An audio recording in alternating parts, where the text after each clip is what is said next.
माता की ममता का प्रतीक हिरकनी। शिशु के प्रति माँ की ममता क्या होती है, ये सिर्फ एक माँ ही अच्छी तरह समझ सकती है। मुर्गी के छोटे बच्चे को आप पकड़ने की कोशिश करो तो तुरंत बच्चे की माँ बच्चे का बचाव करते कूद पड़ती है, उसे कहते हैं माँ की ममता। अपने बच्चे को मारकर खुद रोती है, उसे कहते हैं माँ की ममता। खुद भूखी रहकर अपने बच्चे को खिलाती है, उसी को कहते हैं माँ की ममता। सही में माँ ममता की मूर्ति होती है। 9 महीने अपने कोख में पालकर खानपान परहेज का पालन करती है, उसे कहते हैं माँ की ममता। माँ के गुणगान के बारे में आज तक बहुत कुछ लिखा जा चुका है। श्री छत्रपति शिवाजी महाराज के दरबार में एक महिला को आरोपी बनाकर खड़ा किया गया। नाम पूछा गया, उसने अपना नाम हिरकनी बताया। उसके हाथ पांव में काफी खरोंच आई थी। सुरक्षा कर्मी का आरोप था, मुख्य दरवाजा बंद होने के बाद मना करने पर भी इस महिला ने रात को गढ़ रायगढ़ का पहाड़ उतरकर अपने घर जाने का साहस किया था। सुनकर महाराज को बड़ा आश्चर्य हुआ। जिस पत्थरीला पहाड़ से दिन में उतरना मुश्किल हो, वहां से रात में कैसे ये महिला उतरकर अपने घर गई होंगी, और वो भी एक सामान्य नारी होकर। उसकी बहादुरी का कार्य देखकर शिवाजी महाराज ने तुरंत आदेश दिया और वहां पर एक दीवार खड़ी कर दी गई और एक बड़ा बुरुज बनाकर मीनार का नाम हिरकनी रखकर उनकी बहादुरी और उनके मातृप्रेम को देखते उन्हें बख्शिश देकर गौरवान्वित किया गया।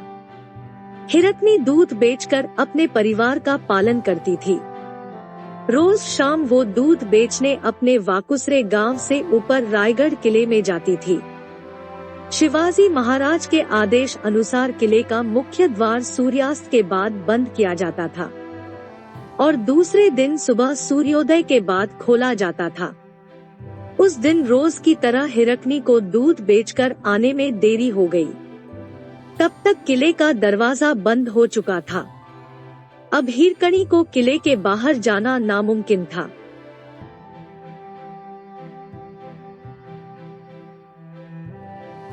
हिरकनी रोने लगी, हाथ जोड़कर दरवान को प्रार्थना करने लगी, मेरा छोटा बालक दूध के बिना रोता होगा। यदि घर नहीं पहुंची तो रात भर भूखा रहेगा। मेरे पर कृपा करो सरकार, मुझे मेरे बेटे के पास जाने दीजिए।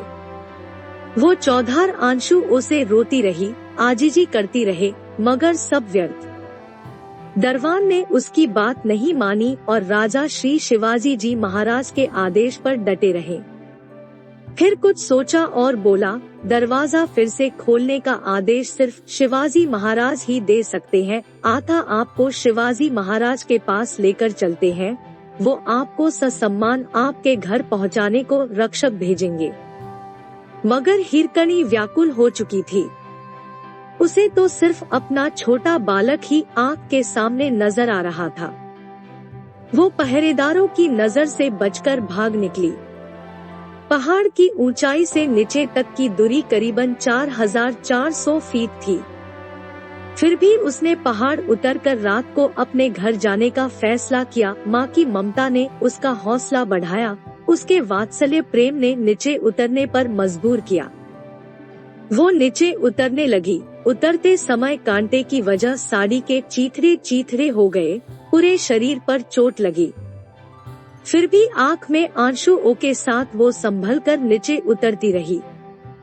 आखिर अपने घर तक पहुंच गई, मगर वो बुरी तरह घायल हो चुकी थी। जाकर अपने बच्चे को उठाकर गोद में लिया, खूब रोई, बच्चे को स्तनपान कराया, बच्चे को कलेजे से लगाया। सुबह ये बात वायु वेग से सब जगह फैल गई और हिरकनी की यश गाथा की कीर्ति घर घर तक पहुंच गई। माँ की ममता और हिरकनी की बहादुरी ने हिरकनी को इतिहास में अमर बना दिया। आज भी किला देखने जाने वाले लोग हिरकनी की कहानी सुनकर भावुक हो जाते हैं। उल्लेखनीय है कि श्री छत्रपति शिवाजी महाराज ने मराठी साम्राज्य की राजधानी के रूप में सन 1674 की साल में रायगढ़ किले को विकसित किया और अपनी राजधानी बनाया था। इस गण में आने जाने के लिए एक ही मार्ग था। इस हीरकणी की कहानी की पुष्टि का प्रमाण महाराष्ट्र के पाठ्य पुस्तक में भी मिलता है। धन्य है ऐसी माताएं जो अपने जान की परवाह किए बिना अपने शिशु का रक्षण करती है। माँ तेरी सूरत से अलग भगवान की सूरत क्या होगी।